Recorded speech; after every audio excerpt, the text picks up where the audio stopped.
state of quality assurance technologies and analytical techniques. And then finally, we'll have Joe Kaufman, who will cover the state of health and safety technologies and analytical techniques. And we'll go to the Q&A. And we hope that all of you will continue the conversation on the MyASQ website. So Jay, I'll give you, I have this up, I'm going to give you a short intro. Jay holds a BA in bioanthropology, summa cum laude, and a master's of science in biotechnology engineering, and a master's in what's MSc? Gee, Jay, help me here. MSc in technology management. It's basically a master's in engineering and technology management. All right. And then a master's in biotechnology from Johns Hopkins. And he's got over 20 years experience in quite a few different categories, as well as a number of certifications in Six Sigma and ASQ certification, and then a graduate of the project management and decision analysis programs at Stanford and the Lean Academy at MIT. So Jay brings a very diverse background and a high level of skill in a number of areas. Jay is going to cover the state of the medical knowledge. So go ahead, Jay. Jay, just tell me when to switch slides. Okay, this is good. So I assume everybody can see the slide. So thanks for that, Betsy. I really appreciate it. Can people see the picture on the right-hand side, those pictures? Is that possible? I see. Yes. Oops, Okay. I'm sorry. Okay. Sorry. Yeah. Okay. I just want to make sure because that's relevant. So basically, I think the best way to think about this is a really exciting time in virology and simultaneously kind of desperate time as well.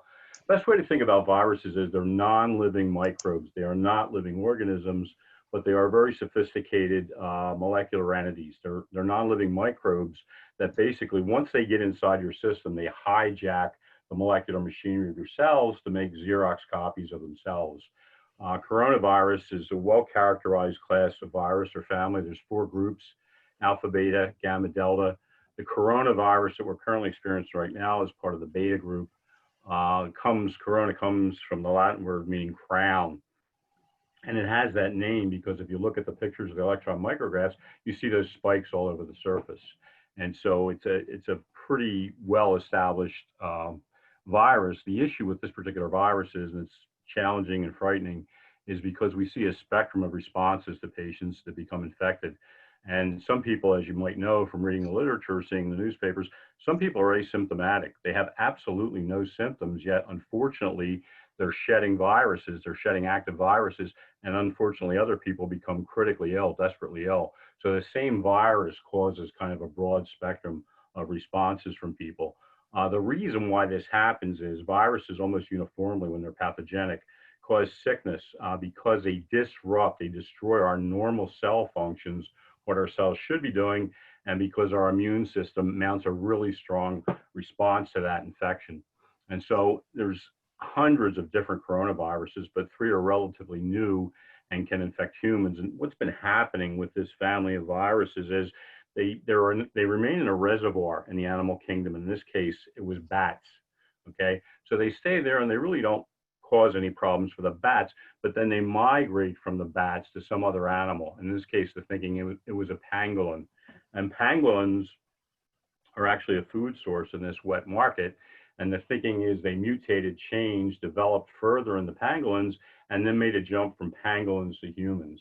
So and the pangolin is this? The guy on the right, the left-hand side at about 8 o'clock, right? And this is kind of a common approach with these things. They stay in a reservoir, they mutate, they go on to something else.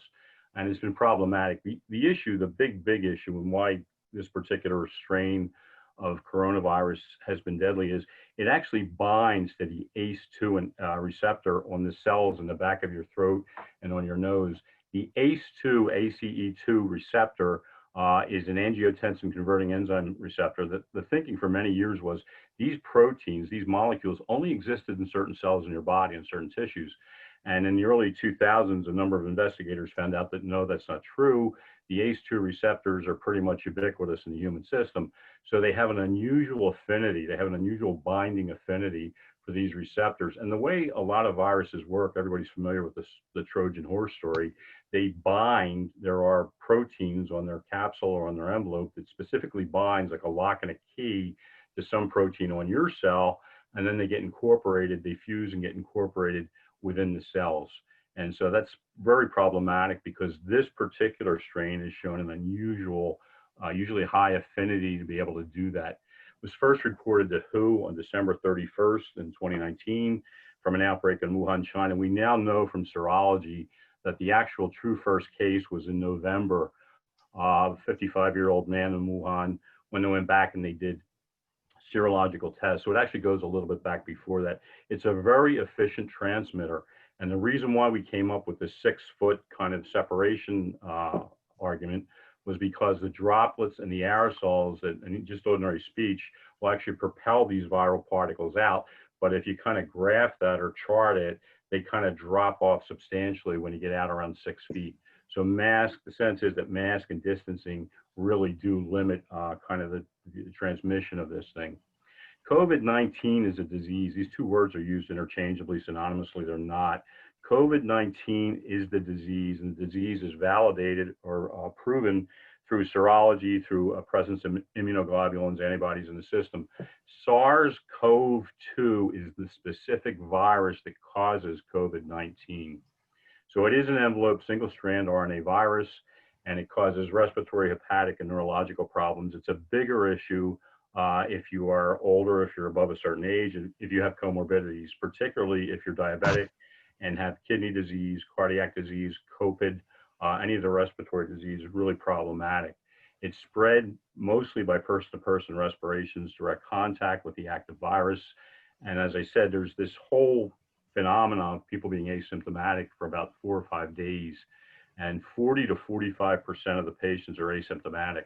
And that's unfortunate because even though you might be infected, you're not aware of it, but you're still shedding active virus and you're still infecting other people. So by the time you may realize you're sick and you isolate yourself, if you've had ordinary interactions or contacts with people, you've already substantially spread that around. And this was kind of the thinking behind the isolation, those types of things. So the fatalities primarily result from massive pulmonary inflammation, vascular leakage, and what we're starting to find is this thing called cytokine storm.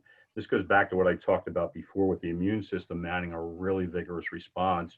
Your immune system actually, because of the release of these molecules, overstimulates, overregulates, and creates a real pathological state for your body. And current treatment now is kind of reflected on thinking around, is there a way to reduce the cytokine storm? If we can do that, then we can kind of carry people over this kind of crisis stage and they can recover on their own. So next slide, please. So as I said, the incubation period can be long, 4 to 5 days, asymptomatic. That's kind of, again, in the graph on the lower part of the foot, 0 to 4 days. And then it takes off pretty substantially, exponentially.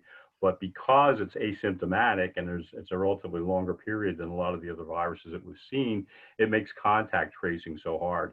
People are upset, agitated, whatever, about contact tracing, but there's a reason to try to do that because we're trying to limit the spread. But again, it's problematic because if you don't know who you were in contact with 4 or 5 days ago and you don't remember, it becomes a serious issue. Right now, there's a number of candidates for vaccine. I'm sure some of you know, especially our colleagues from Pfizer. Some of them are nucleic acid based. They're based on the genome of the particular virus. Some of them are viral vectors. I think most of the more powerful ones are these recombinant protein vaccines or the inactivated protein. So what happens here is you take certain molecular elements off of the virus, you purify those, and you create a vaccine against that. So that when you become vaccinated, your immune system recognizes those molecules, recognizes those antigens, and responds immediately. The newest, closest expected target date that I've seen is 2021. As you know, some of you know, I do know, vaccine development is extremely difficult. There's a number of issues associated with it, obviously safety, efficacy, cost. You don't want to create some ancillary disease state or some ancillary pathogenesis. There's litigation issues. There's a lot of issues. So you have to go through the testing with this and really show that it's really going to work. There's no current agent, despite what you might be reading in different publications, no agent has been clinically proven to be completely effective in preventing infection. These drugs, especially remdesivir, which looks like it has the best case of success, is showing success and efficacy after people are infected. And basically, we're seeing a reduction of about 33% of hospitalization time if you start treatment with remdesivir. And the other compounds, lopinavir, rotinovar, are also antivirals, antiretroviral drugs. But again, and I'll talk about this towards the end more, I think vaccines are going to be kind of what our real key solution will be to this. The drug therapies and the kind of drug approaches are kind of a carryover to get people past that stage until we can develop a vaccine and kind of immunize enough people so that it's not an issue anymore. Next slide, please. So why are some people, and so one of the things we don't know is why are some people asymptomatic and why are others very, very sick? The thinking there is part of it, obviously, there's a genetic component. People have obviously different genes, different DNA profiles. That's part of it. Part of it is how were you infected? Was it inhalation of a respiratory droplet?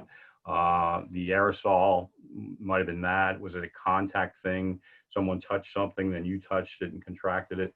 So that's an issue. Are there sex differences, gender differences, differences according to race or ethnicity or any of that stuff? No one really knows.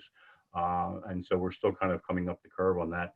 The other issue is how long does the virus remain airborne after a cough or sneeze? We still don't really know. There's some mathematical models that make projections. Again, like anything, there's tremendous variability in this. Some people sneeze really hard, some people not so much, some people cough really hard, not so much. Different kinds of things, a lot of variability. Big question that keeps returning and I find disturbing is how long are you immune after you've recovered from the virus? And we've seen cases, unfortunately, proven cases in the literature clinically where people were infected, they resolved, they're healthy or they're better, and then a couple of weeks later, a couple months later or something, it reoccurs, they have a reoccurrence. And that kind of transcends normal immunological thinking, as you're probably aware. Most times, if you get exposed to something, especially a virus or an agent, you develop immunity to it, and you shouldn't get it again for the most part. So that's disturbing. When will we get an effective vaccine treatment? Again, there's so many factors in play there. Number of labs are working on it, and a number of companies are working on it. And my thinking is whoever kind of gets past kind of phase 3 testing and shows efficacy, shows safety, they'll be the first ones in to do it. But the good and the bad part about viral biology is kind of this: viruses will be with us forever. We will never get rid of COVID-2. It will always remain at some level as a reservoir in the human population. My concern is that we learn something from this, right? So it's kind of like you learn from bad experiences. And so we become more globally aware, we become more responsive, more reactive, and we were just constantly on surveillance for the emergence of these things because, not to frighten anybody, but there's worse things out there than coronavirus. And in an era of jet travel, these things can get spread incredibly fast. And so we need to have mechanisms in place at the global level that'll kind of respond to this forcefully, directly, and immediately. And what are some of the correlates of protection from disease? And that's probably related to the asymptomatic aspect. Why do some people get sick? Why do others not get sick? Why are some people critically sick and others not critically sick?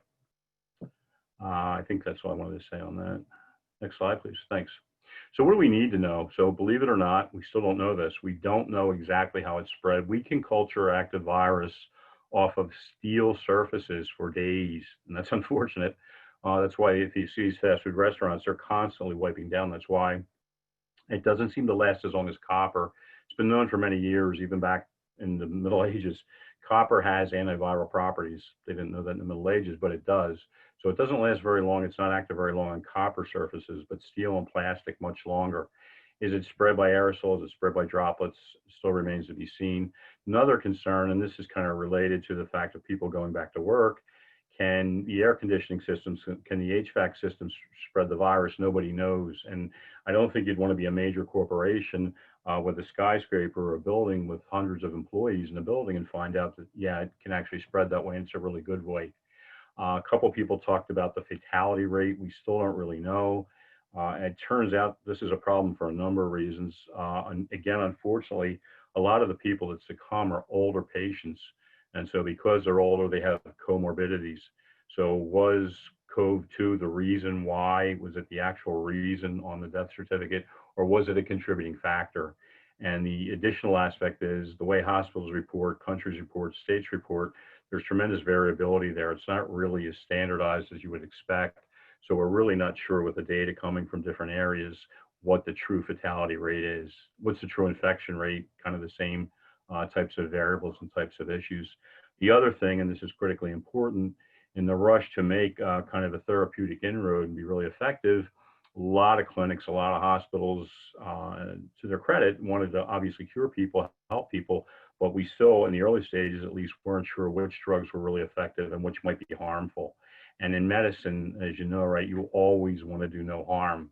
It's kind of the principal thinking. So it's still an issue. We're still not completely sure. A lot of really important clinical trials are underway to do blinded studies and really kind of strongly structured studies looking at drugs to get a sense of, does this really work other than we think it might work?